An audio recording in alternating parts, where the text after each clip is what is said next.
हिंदूंनो, आठवण आहे का 7 नोव्हेंबर 1966ची घटना? नसेल, तुम्ही विसरलात असाल हो.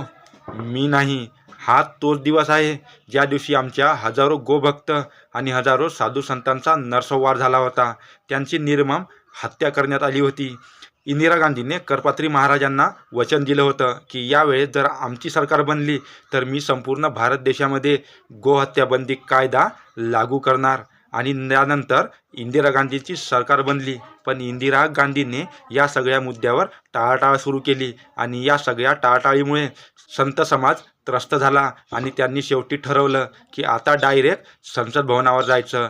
आणि त्यांनी दिवस ठरवला 7 नोव्हेंबर 1966चा आणि तो दिवस होता गोकुळ अष्टमीचा. या दिवशी 1,00,000च्या वर साधू संत आणि गोभक्तांनी संसद भवनाकडे कूच केली आणि संसद भवनाच्या बाहेर शांततेने प्रदर्शन केलं.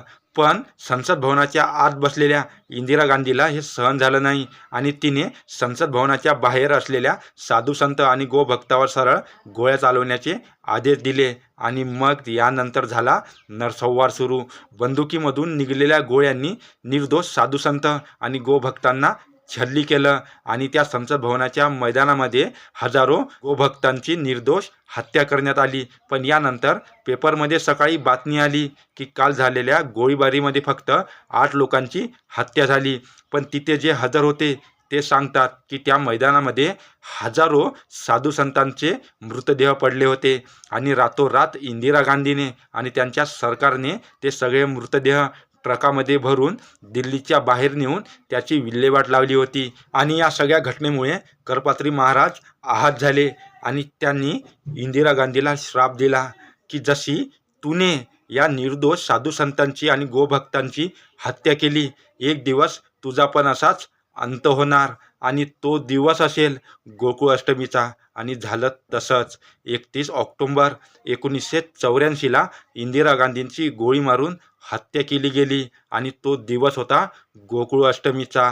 म्हणून मी काँग्रेसची एवढी घृणा आणि विरोध करतो, कारण ही काँग्रेस प्रत्येक वेळेस आमच्या सनातन धर्माला आणि हिंदूंना टार्गेट करत आली आहे, त्यांच्या विरोधात होती. तरी पण आज आमचे नालायक हिंदू या काँग्रेसचे तलवे चाटत आहे. चाटा, एक दिवस तुमचे पण हेच हाल होणार, हे विसरू नका. बाकी प्रभू श्रीरामाची इच्छा. जय शिवराय, जय श्रीराम.